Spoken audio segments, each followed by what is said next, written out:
আমির, আজকে এখানে বাজারে নিত্যপণ্যের সরবরাহ কেমন দেখতে পাচ্ছেন, দাম কেমন সেটি এবং মধ্যবিত্তের নিম্নবিত্তের নাগালের মধ্যে রয়েছে কিনা? স্মৃতি, আপনি জানেন নীলফামারী মূলত হচ্ছে কৃষি প্রধান একটি জেলা। এখানে ধান, গম, ভুট্টার পাশাপাশি প্রচুর পরিমাণে কিন্তু শাকসবজি আবাদ হয় এবং আমরা দেখছি নীলফামারী জেলার প্রতিটি বাজারে কিন্তু শাকসবজির সরবরাহ কিন্তু অনেক বেশি রয়েছে।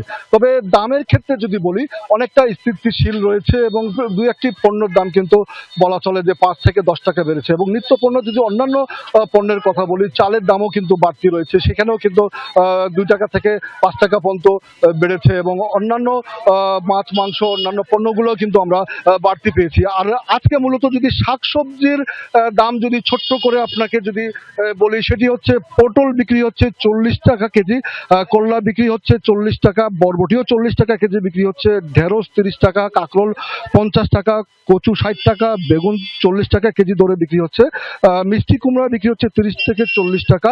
ঊর্ধ্বমুখী রয়েছে টমেটো এবং গাজরের দাম, এটা এই দুইটি সবজির 100 টাকার বেশি বিক্রি হচ্ছে, অর্থাৎ 120 টাকা কেজি দরে বিক্রি হচ্ছে। এবং দাম যদি কম বলি, সেক্ষেত্রে শুধু আলুর দাম ক্রেতাদের কিন্তু নাগালের মধ্যে রয়েছে। আলু বিক্রি হচ্ছে 22 থেকে 25 টাকা কেজি দরে। আর মাছের কথা যদি আপনাকে জানাই, সেটি হচ্ছে যে আকার ভেদে প্রতিটা মাছের এক সপ্তাহ মধ্যে কিন্তু বেড়েছে 10 থেকে 20 টাকা কেজি।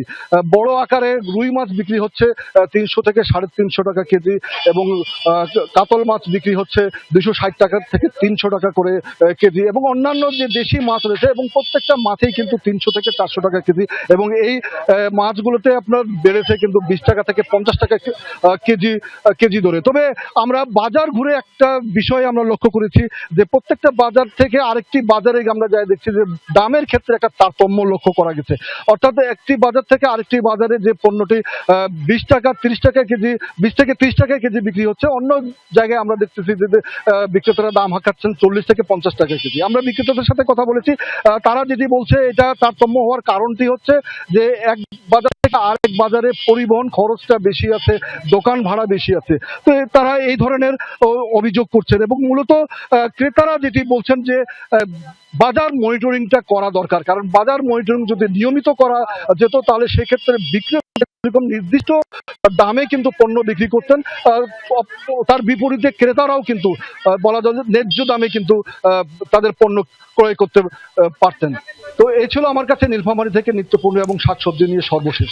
আমিরুল, তাহলে বলা যায় যে বাজার ভেদে আসলে তারতম্য থাকলেও আসলে মোটামুটি সহনীয় পর্যায়ে রয়েছে দাম। অনেক ধন্যবাদ আপনাকে।